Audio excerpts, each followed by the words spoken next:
Last class में बेटे मैंने आप लोगों को कौन सी रेशियो करा दी थी? Trade receivable, trade payable. अब आ जाओ आप working capital turnover ratio.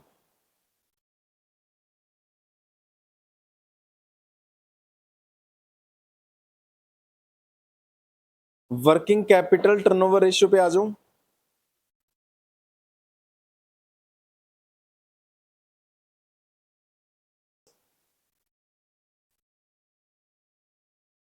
Bracket में लिख लेना। वर्किंग कैपिटल क्या होती है? वर्किंग कैपिटल का फॉर्मूला था current assets minus current liability.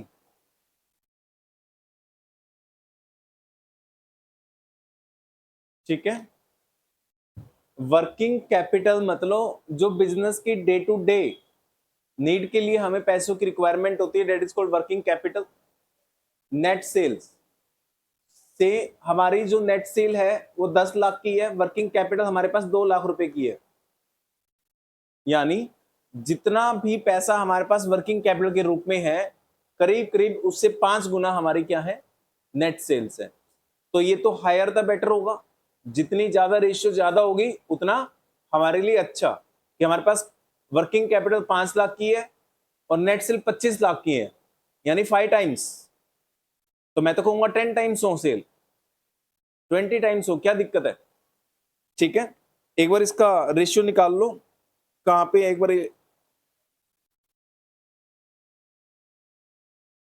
जहां टॉपिक, एक बार वहां आ जाओ।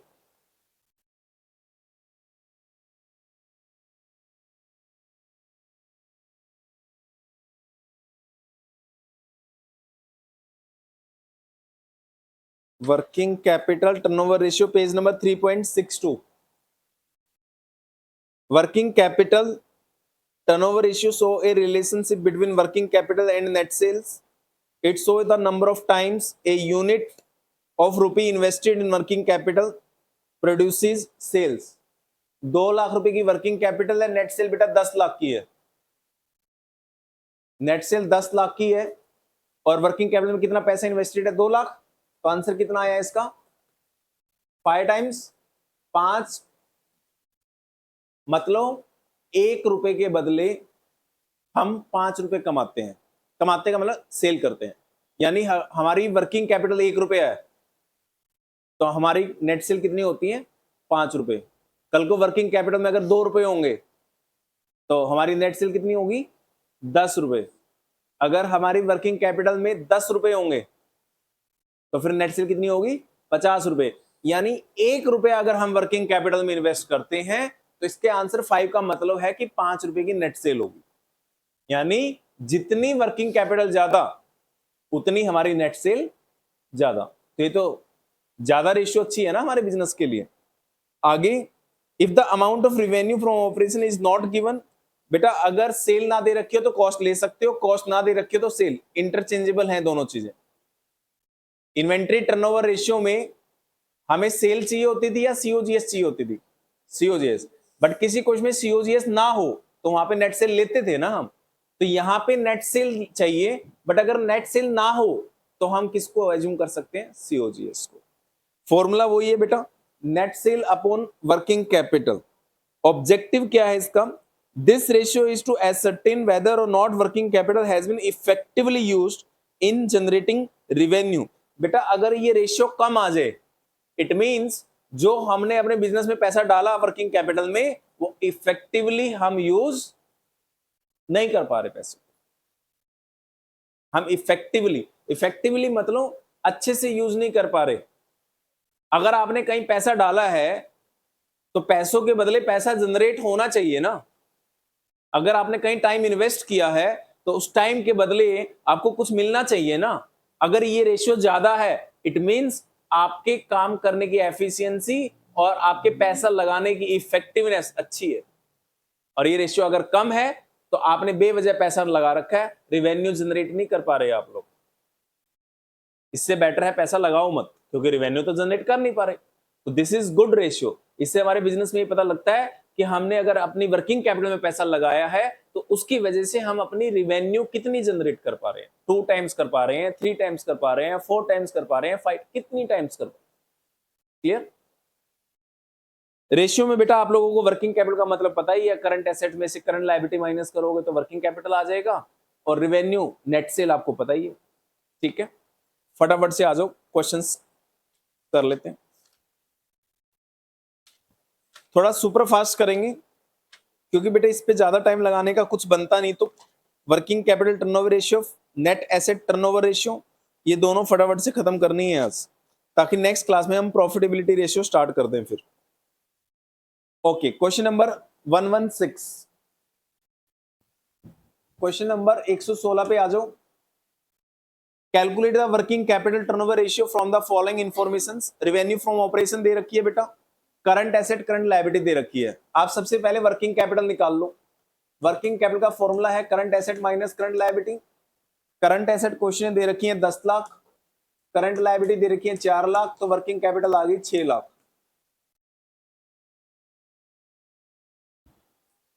फॉर्मूला क्या है? Working capital turnover ratio, WCT ratio.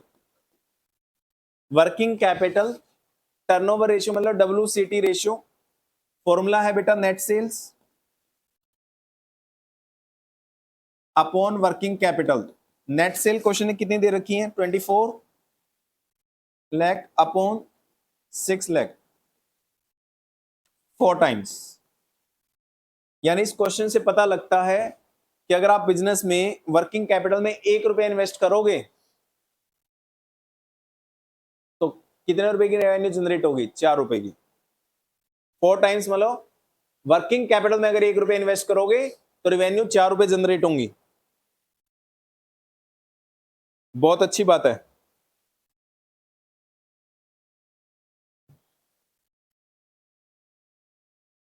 Question number 117 बिल्कुल सेम क्वेश्चन है बेटा, मिलता जुलता, बस इसमें रिवेन्यू नहीं दे रखी, तो आप कॉस्ट ऑफ गुड सोल्ड को ही रिवेन्यू मान लोगे, यानी ऊपर 5 लाख आ जाएगी कॉस्ट ऑफ गुड सोल्ड, और वर्किंग कैपिटल करंट एसेट में से करंट लायबिलिटी माइनस कर दो, 2.5 में से 1.5 यानी 1 लाख। तो आंसर कितना आ जाएगा? 5 टाइम्स।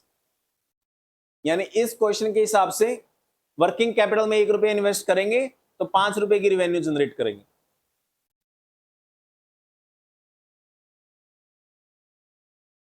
क्वेश्चन नंबर 117, रिवेन्यू नहीं दे रखी बेटा, तो रिवेन्यू की कॉस्ट ले लो आप। क्वेश्चन नंबर 117 में क्वेश्चन नंबर 118 पढ़ो। क्वेश्चन नंबर 118, आपको कैश सेल दे रखी है, क्रेडिट सेल दे रखी है, कैश प्लस क्रेडिट दोनों प्लस कर लो, 5 lakh plus 6 lakh 11 lakh, cell return minus कर दो 10 लाख, तो नेट सेल कितनी आ गई? 10 लाख।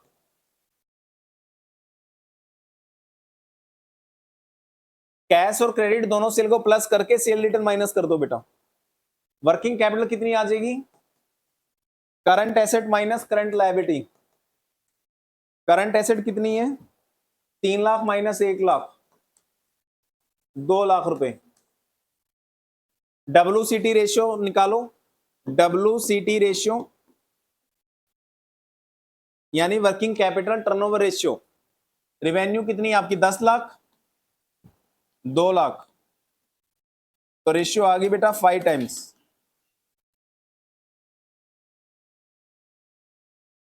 नहीं 5 टाइम्स आ रही है क्या? हाँ 5 times, working capital turnover ratio 5 times आ गई बेटे। क्वेश्चन नंबर 119 पढ़ो।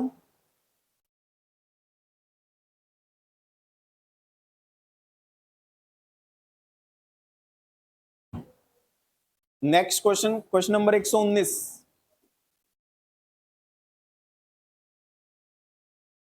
इसमें आपको ग्रॉस प्रॉफिट दे रखा है रिवेन्यू के ऊपर 33.33% और कॉस्ट ऑफ गुड सोल्ड दे रखी है 20 लाख। तो बेटा 20 लाख के ऊपर तो मैं लगा नहीं सकता जीपी, क्योंकि जीपी किसके ऊपर है? नेट सेल के ऊपर। तो लेट नेट सेल एक्स, तो जीपी एक्स का कितने परसेंट है? 33.33% तो 0.3333x।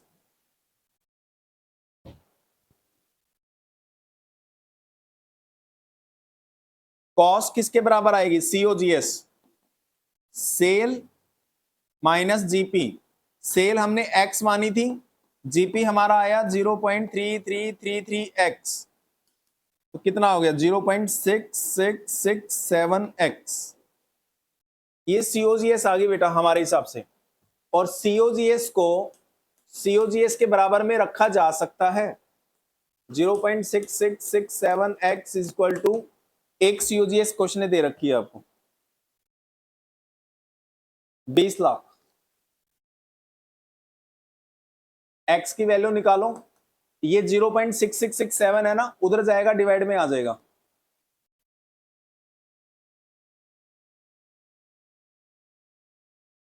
देखना कितना, 30 लाख होगा क्या?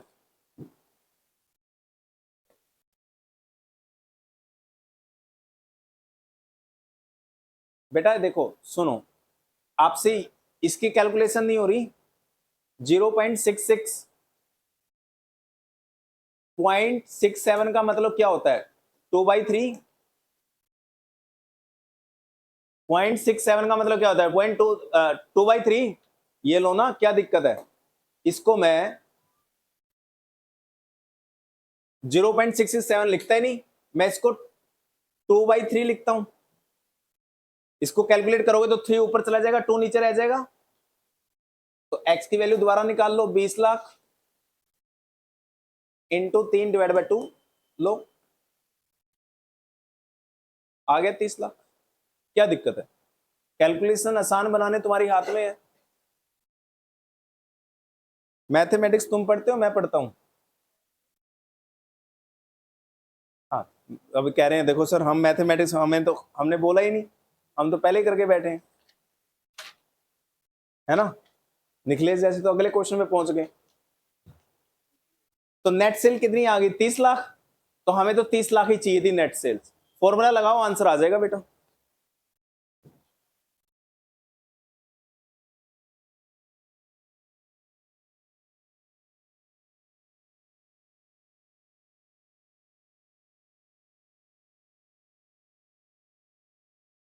नेक्स्ट करो क्वेश्चन नंबर 120।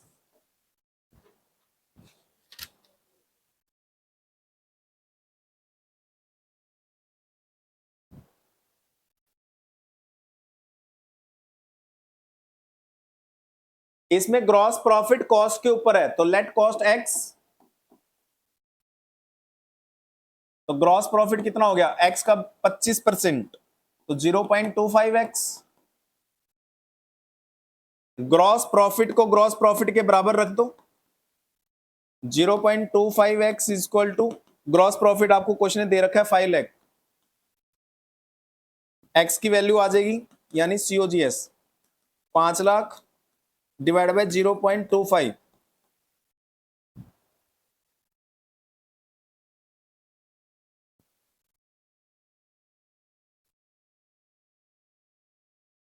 बीस लाख।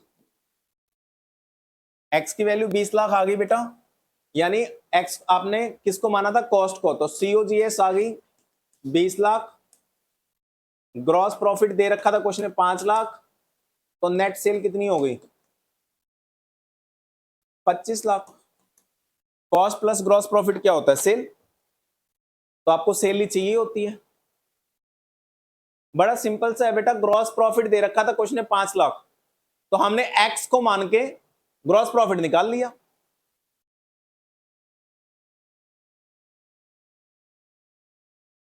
कॉस्ट को एक्स माना, ग्रॉस प्रॉफिट आ गया, ग्रॉस प्रॉफिट को ग्रॉस प्रॉफिट के बराबर रख दिया, एक्स की वैल्यू आ जाए।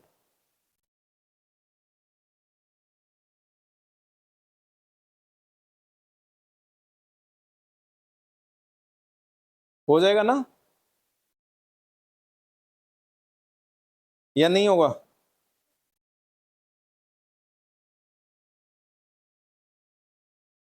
अच्छा, इसके अंदर वर्किंग कैपिटल कैसे निकालोगे? वर्किंग कैपिटल कैसे आएगी बताओ?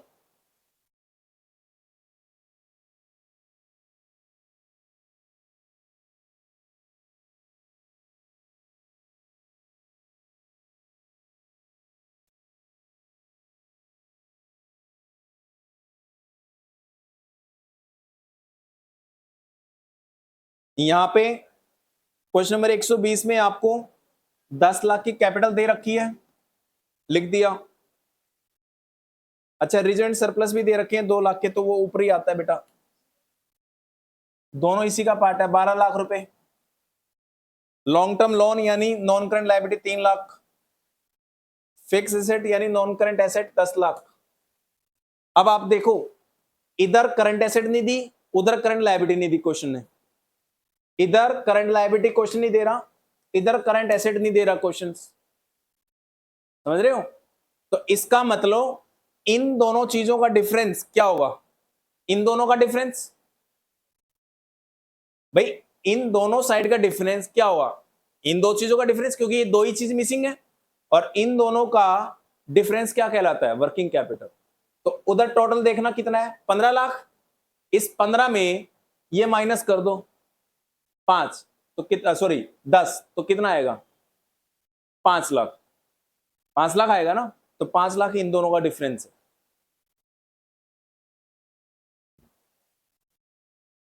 तो वर्किंग कैपिटल कितनी होगी, 5 लाख। तो वर्किंग कैपिटल को 5 लाख मान लेना इसमें,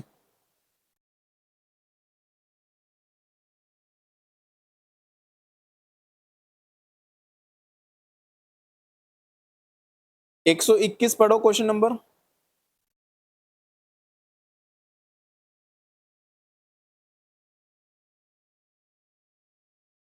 एक 121 में ना कैपिटल इंप्लॉयड दे रखी है बेटा, कैपिटल इंप्लॉयड सुन लो क्या होती है, इन दोनों को कैपिटल इंप्लॉयड कहते हैं ना, इन दोनों को जो कहते हैं कैपिटल इंप्लॉयड क्या होता है, share holder fund plus non current liability ना।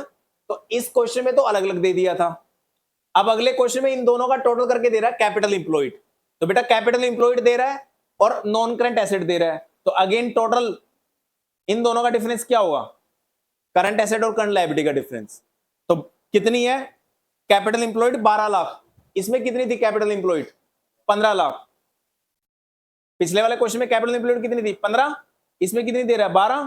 तो 12 में से नेट फिक्स एसेट हटा दो 8 लाख, तो 12 में से 8 हटाओगे तो वर्किंग कैपिटल क्या होगी, इन दोनों का डिफरेंस क्या होगा, 4 लाख।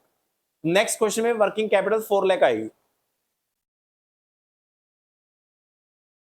क्वेश्चन ने कॉस्ट ऑफ गुड्स सोल्ड दे रखी है बेटा 40 लाख, और जीपी कॉस्ट के ऊपर ही है, तो ये तो सीधा सीधा क्वेश्चन है, 40 लाख का 20% निकाल लो,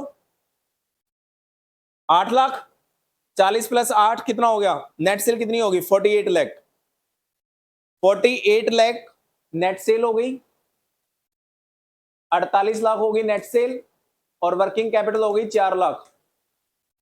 तो डिवाइड करोगे कितना आएगा answer, 48 divide by 4, 12 times,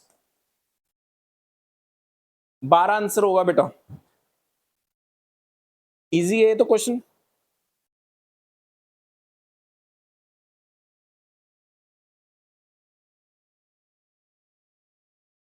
question number 122, इसमें working capital again balance sheet बनानी पड़ेगी।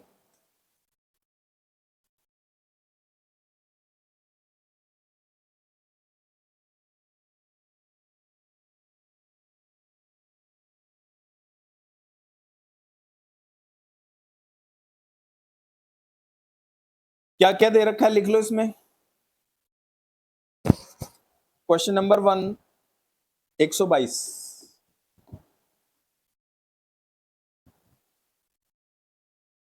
करंट एसेट दे रखी है 6,25,000,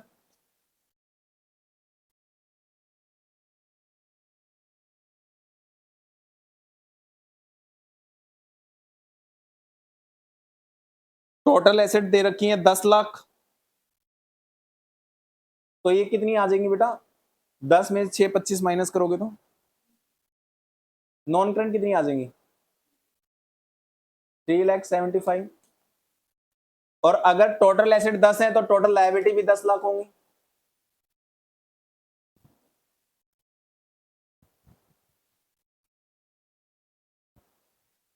₹2.5 लाख के शेयर होल्डर फंड है, नॉन करंट लायबिलिटी दे रखी है क्या, 5 लाख। तो ये कितनी आ गई फिर, 2.5। ये लो जी, करंट लायबिलिटी भी दे रखी है क्वेश्चन है, करंट एसेट भी दे रखी है, ये तो बैलेंस शीट आराम से अपने आप बन गई। करंट एसेट 625, ये 2.5, 625 में 2.5 माइनस कर दो, वर्किंग कैपिटल कितनी आएगी? वर्किंग कैपिटल होती है current asset minus current liability. Current asset है 6.25, 2.5 कितना होगा ये? 3,75,000 होगा आपका वर्किंग कैपिटल। फॉर्मूला लगाना, आंसर आ जाएगा। रिवेन्यू फ्रॉम ऑपरेशन क्वेश्चन ने दे ही रखी है।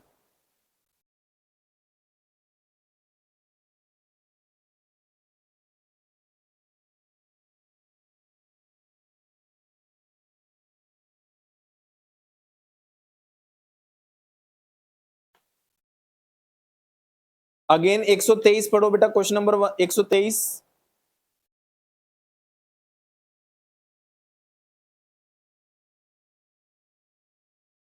क्वेश्चन नंबर 123 में कह रहा है a company earns gross profit 25% on cost. तो कॉस्ट को एक्स मान लो, एक्स का ग्रॉस प्रॉफिट हो जाएगा 0.25x। तो ग्रॉस प्रॉफिट कितना आ जाएगा? 0.25x। 0.25x को ग्रॉस प्रॉफिट 5 लाख दे रखा है, उसके बराबर रख देना, एक्स की वैल्यू आ जाएगी, यानी COGS। करो क्वेश्चन नंबर 123।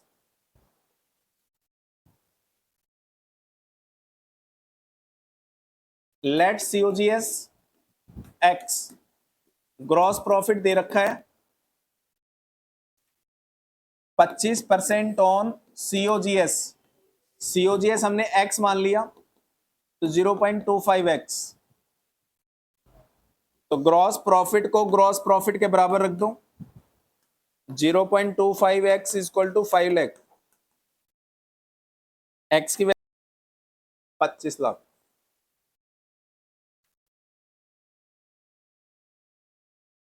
और बेटा करंट एसेट करंट लायबिलिटी निकालने के लिए बैलेंस शीट बना लो, जैसे ये बनाई थी बैलेंस शीट ऐसी बना लो।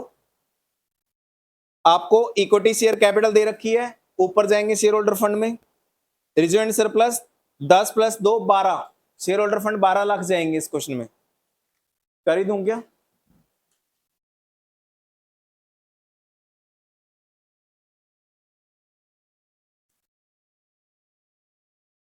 ये 12 लाख दे रखे हैं, ये 3 लाख दे रखा है, ये 10 लाख दे रखा है। तो 12 + 3 15, 15 में से 10 माइनस कर दो, कितना बचा? 5 लाख। ये 5 लाख क्या बचेगा? इधर करंट लायबिलिटी मिसिंग है, इधर करंट एसेट मिसिंग है। तो ये जो 5 लाख है, this is the net balance of CA और CL। करंट एसेट और करंट लायबिलिटी का डिफरेंस है 5 लाख। तो वर्किंग कैपिटल कितनी आ गई? 5 लाख।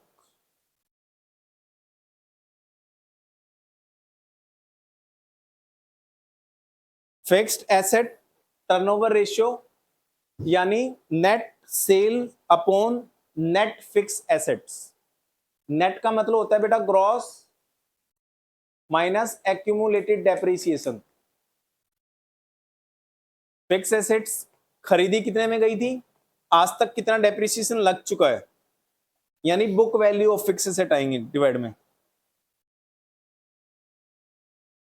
इससे ये पता लगता है कि फिक्स एसेट में 1 रुपया इन्वेस्ट करने से नेट सेल कितनी इंक्रीज होती है या जनरेट होती है। मान लो हमारी नेट सेल है बेटा 10 लाख और हमने फिक्स एसेट में 10 लाख ही लगा रखा है, तो 10 लाख अपॉन 10 लाख 1 टाइम्स। इसका मतलब है फिक्स एसेट में अगर 1 रुपया लगा है तो सेल भी कितनी होगी? 1 रुपया ही होगी। तो 10 लाख की सेल करनी है तो 10 लाख फिक्स एसेट में लगाओ इस फॉर्मूले के हिसाब से। 20 लाख की सेल जनरेट करनी है तो 20 लाख रुपए फिक्स एसेट में लगाओ इस फॉर्मूले के हिसाब से। इन्वेस्टमेंट के अंदर अगर 1 रुपया लगा है तो सेल कितने रुपए जनरेट होगी 1 रुपया लगने से, ये रेशियो हमें बता दो। ठीक है, इन्वेस्टमेंट मतलब ट्रेड इन्वेस्टमेंट, ट्रेड इन्वेस्टमेंट मतलब फिक्स एसेट्स। ठीक है, तो कर लोगे मेरे ख्याल से, कोई ज्यादा लेंदी काम तो है नहीं। नेट सेल बेटा क्वेश्चन दे रखी है, क्वेश्चन नंबर 124 में देखो 25 लाख की नेट सेल दे रखी है और 5 लाख की नेट फिक्स एसेट दे रखी है, तो 25 लाख अपॉन 5 लाख 5 टाइम्स आ जाएगा।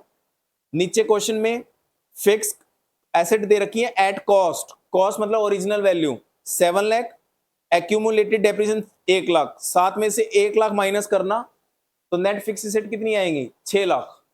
ये लिखा ना मैंने ग्रॉस माइनस एक्यूमुलेटेड डेप्रिसिएशन, तो 6 लाख लेंगे और ऊपर रेवेन्यू फ्रॉम ऑपरेशन आएंगी, कितनी है revenue from operation 17 plus 1 18 lakh रुपए।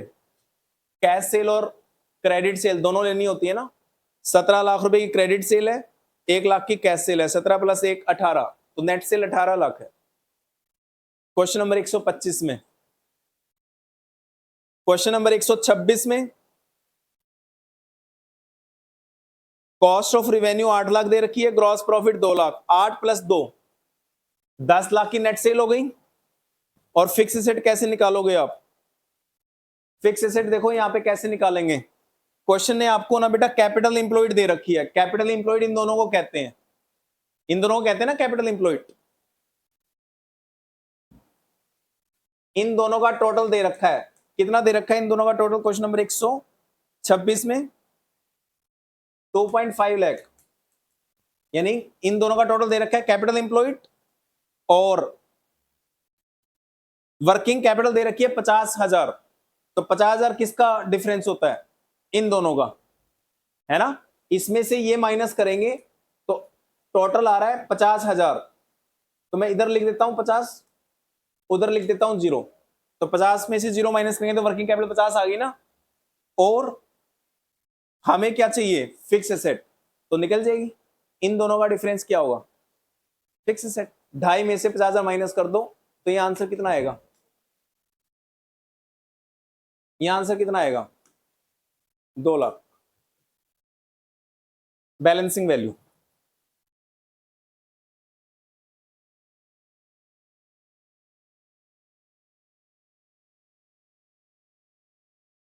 कर लोगे ना।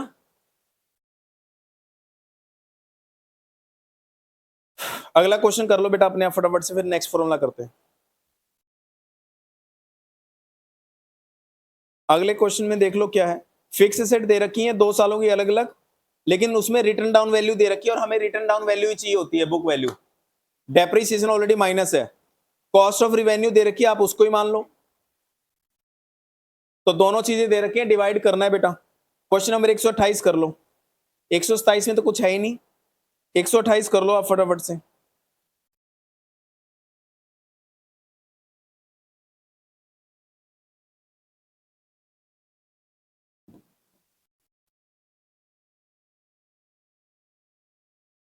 एक अगली रेशियो है बेटा net asset turnover ratio. Net assets का मतलब होता है कैपिटल इंप्लॉयड, नेट एसेट मतलब एसेट्स माइनस करंट लायबिलिटी। अब नेट एसेट का मतलब अगर कैपिटल इंप्लॉयड होता है, राइट, अगर नेट एसेट्स का मतलब बेटा कैपिटल इंप्लॉयड होता है, तो कैपिटल इंप्लॉयड तो लायबिलिटी के ऊपर वाले 2 पॉइंट होते हैं, share holder fund plus non current liability, इसलिए मैंने नीचे लिख भी दिया नेट एसेट्स मतलब share holder fund plus non current liability. ठीक है, मैं कह सकता हूं टोटल एसेट्स में से अगर करंट लायबिलिटी माइनस कर देंगे तो ऊपर वाले 2 पॉइंट ही आएंगे। आप कहोगे सर क्यों, एसेट में से क्यों माइनस कर रहे हो करंट लायबिलिटी, बेटा एसेट का टोटल लायबिलिटी के टोटल के बराबर होता है नहीं होता, एसेट का टोटल लायबिलिटी के टोटल के बराबर होता है, और लायबिलिटी में से अगर मैं करंट लायबिलिटी हटा दूंगा तो क्या बचेगा, यहां देखो ना बैलेंस शीट बनाई थी जहां पे एसेट का टोटल लायबिलिटी के टोटल के बराबर होता है, एसेट का टोटल अगर लायबिलिटी के टोटल के बराबर होता है और लायबिलिटी में 3 पॉइंट है बेटा, तो इस टोटल में से ये तीसरा पॉइंट हटा दो तो ये 2 बचेंगे, इनको ही तो कहते हैं कैपिटल इंप्लॉयड। तो मैं टोटल लायबिलिटी में से करंट लायबिलिटी माइनस करूं या मैं टोटल एसेट में से करंट लायबिलिटी माइनस करूं, बात तो बराबर है, क्योंकि टोटल लायबिलिटी टोटल एसेट तो बराबर ही होते हैं ना। टोटल लायबिलिटी में से करंट लायबिलिटी माइनस करो या टोटल एसेट में से करंट लायबिलिटी माइनस करो, बचने ये 2 ही है बेटा, और इन दोनों के टोटल को क्या कहते हैं कैपिटल इंप्लॉयड। तो कैपिटल इंप्लॉयड किसके बराबर हो गई नेट एसेट्स, इसलिए मैंने डायरेक्ट जानबूझ के ना फॉर्मूले में नीचे नेट एसेट नहीं लिखा, नीचे फॉर्मूले में क्या लिख दिया कैपिटल इंप्लॉयड। तो फॉर्मूला बना नेट एसेट टर्नओवर रेशियो का net sale upon net asset, capital employed को नेट एसेट्स कहते हैं, ब्रैकेट में लिख रहा हूं। और नेट एसेट किसके बराबर होती है? कैपिटल एम्प्लॉयड की। कैपिटल एम्प्लॉयड कैसे आती है? कैपिटल एम्प्लॉयड लायबिलिटी के ऊपर वाले दोनों पॉइंट होते हैं। ऊपर वाले दोनों पॉइंट कैसे निकलेंगे? टोटल लायबिलिटी में से करंट लायबिलिटी हटा दो, टोटल लायबिलिटी में से नहीं हटाना चाहते तो टोटल एसेट में से हटा दो, क्योंकि टोटल एसेट और टोटल लायबिलिटी तो बराबर ही होती है। लिख लो।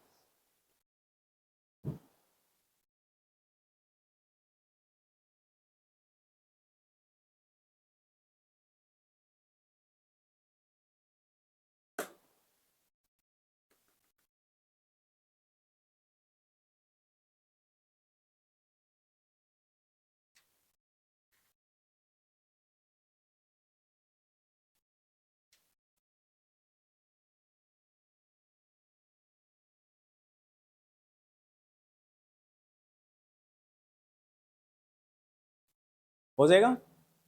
129 करो।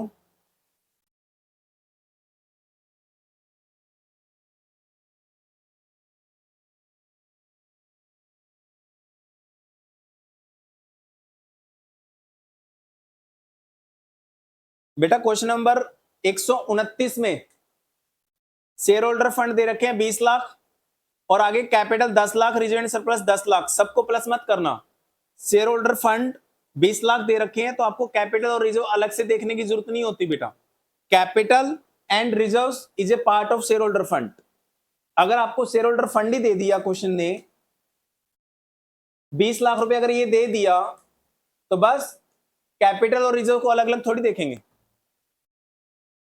और डिबेंचर्स दे रखे हैं 10 लाख यानी नॉन करंट लायबिलिटी 10 लाख, तो बेटा दोनों चीज दे दी। इन दोनों के टोटल को ही तो कैपिटल एम्प्लॉयड कहते हैं, और इन दोनों के टोटल को अगर आप कैपिटल एम्प्लॉयड कहते हो तो कैपिटल एम्प्लॉयड नेट एसेट के बराबर होती है। तो नेट एसेट कितनी आ गई? 20 प्लस 10 30 लाख। तो इस क्वेश्चन में नेट एसेट आएंगी बेटा 30 lakh. Capital employed is equal to net asset, तो नेट एसेट हो गई आपकी 30 लाख। और रिवेन्यू दे रखी है, कितनी है रिवेन्यू?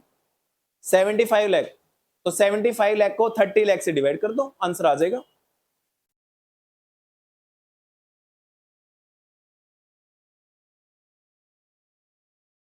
$75 लाख की सेल को नेट एसेट से डिवाइड कर दो। नेट एसेट मतलब कैपिटल एम्प्लॉयड, 30 लाख से डिवाइड कर दो, आंसर आ जाएगा आपका।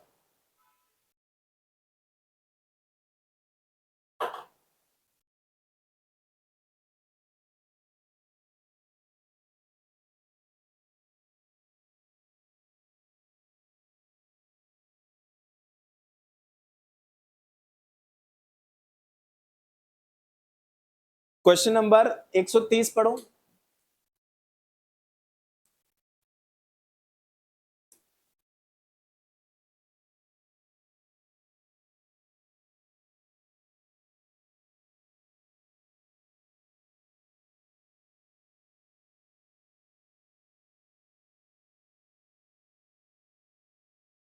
वन 130 बेटा नॉन करंट एसेट 30 लाख में से 5 लाख का डेप्रिसिएशन हटा दो तो नेट एसेट 25 लाख दे रखी है, sorry non current asset 25 lakh दे रखी है। ट्रेड इन्वेस्टमेंट 2.5 लाख के हैं तो ये भी जोड़ो उसमें, तो ये नॉन करंट एसेट कितनी आ जाएगी? 25 प्लस 2.5 27.5 लाख, क्योंकि trade investment is a part of non current asset. Current asset 11 lakh की दे रखी है, करंट लायबिलिटी 8.5 लाख की दे रखी है। बस ये लो जी, टोटल एसेट कितनी आ गई देखना एक बार है, 38.5 लाख। अगर ये 38.5 है तो लायबिलिटी भी 38.5 होगी, और ये 38.5 है तो 8.5 हटा दो तो इन दोनों का टोटल कितना आ जाएगा? 30। और हमें इन दोनों का टोटल ही चाहिए होता है, कैपिटल एम्प्लॉयड तो चाहिए होती है इस फॉर्मूले में। आगे कैपिटल एम्प्लॉयड 30 लाख, फॉर्मूला लगाओ आंसर आ जाएगा। सब कुछ बैलेंस शीट का गेम है।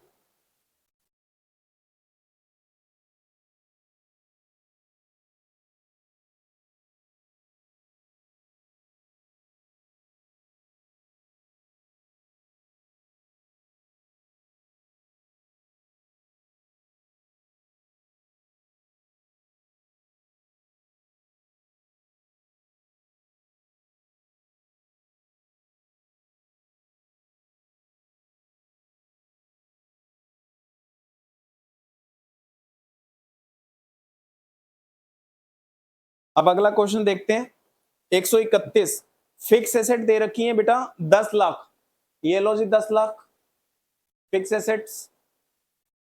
वर्किंग कैपिटल दे रखी है 5 लाख। वर्किंग कैपिटल क्या होती है? Current asset minus current liability.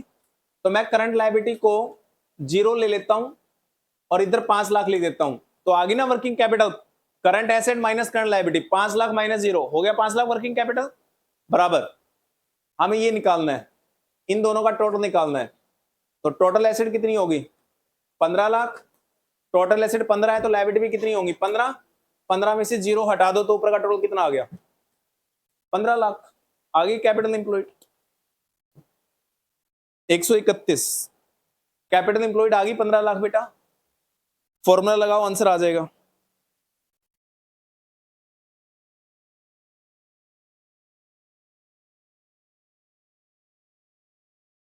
एक 132 में आपको शेयर होल्डर फंड और लॉन्ग टर्म डेट दे रखे हैं, दोनों को प्लस कर लो, कैपिटल एम्प्लॉयड आ जाएगी 10 लाख प्लस 20 लाख। ऊपर वाले दोनों पॉइंट दे दिए आपको लायबिलिटी साइड के बेटे।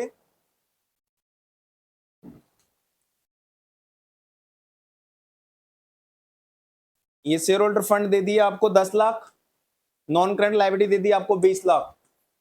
तो 10 प्लस 20 इन दोनों को प्लस करोगे आ जाएगी आपकी कैपिटल एम्प्लॉयड 30 लाख। और नेट सेल कैसे निकालोगे? ग्रॉस प्रॉफिट 20% ऑन कॉस्ट है और कॉस्ट की वैल्यू 20 लाख है, तो जीपी कितना होगा 20 लाख का 20%? 4 लाख। 20 प्लस 4 24 लाख रुपए आएगा आपका क्या?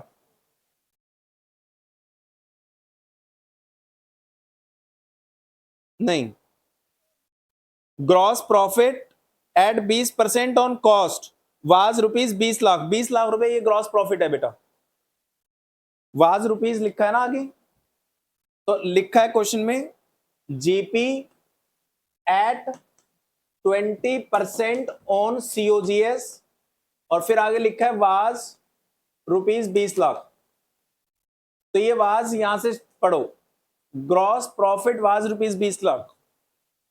ग्रॉस प्रॉफिट की वैल्यू 20 लाख है और ये 20 लाख कैसे आया? क्वेश्चन बता रहा है वो 20% ऑन सीओजीएस है। तो let COGS x, GP x का 20% 0.2x, जीपी को जीपी के बराबर रख दो 0.2x equal to 20 lakh. X की वैल्यू आ जाएगी 20 लाख डिवाइड बाय 0.2, कितना होगा एक्स की वैल्यू पर देखना?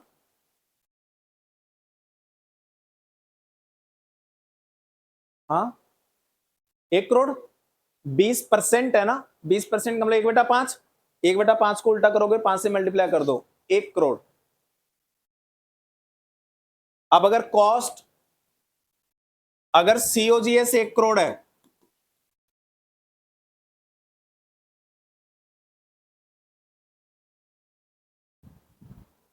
और जीपी 20 लाख है तो सेल कितनी आ जाएगी? 1.2 करोड़। 1 करोड़ 20 लाख, फॉर्मूला लगा लो 1 crore 20 lakh divide by capital employed कितनी थी? 30 लाख। 4 टाइम्स।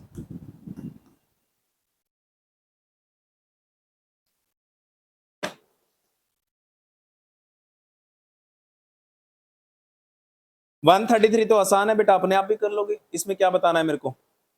लास्ट में रिवेन्यू फ्रॉम ऑपरेशन 45 लाख दे रखी है, कैपिटल एम्प्लॉयड ऊपर वाले दोनों पॉइंट प्लस कर लो। शेयर होल्डर फंड है 13 लाख, नॉन करंट लायबिलिटी है 5 लाख, 13 प्लस 5 18 लाख। डिवाइड करके आंसर निकाल लो। हो गए ये सारे क्वेश्चंस।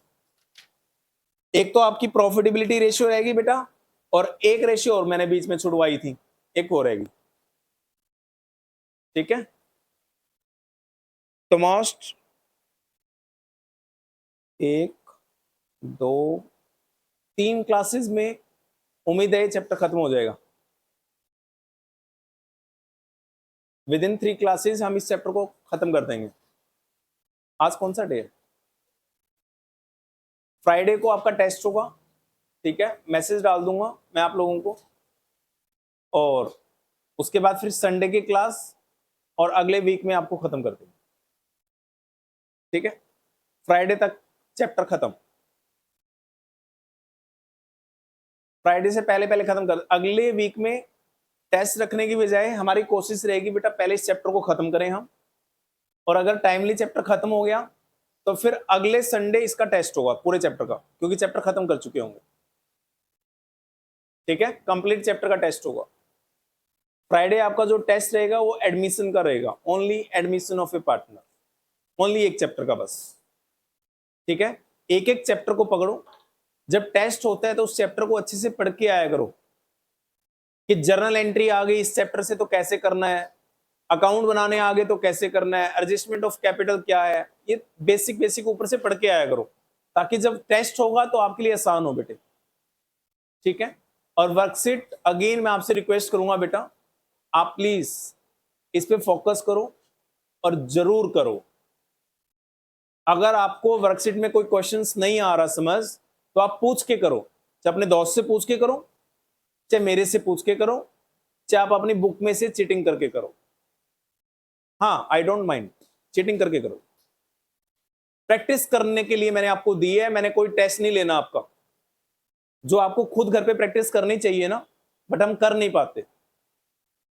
तुम में से कोई भी बच्चा नहीं कर पाता, एक तो छोड़ दो, कोई नहीं कर पाता। तो बेटा ये डंडे से काम करवाने वाली बात है, हैं? तुम्हारी नहीं, सबके लिए है। जब तक डंडा नहीं पड़ेगा काम नहीं होगा। तो डंडा मतलब टारगेट, जब हमें टारगेट मिलता है ना कि यार ये तो करना है अगली क्लास तक, तो हम कर लेते हैं और हमारा अच्छा होता है।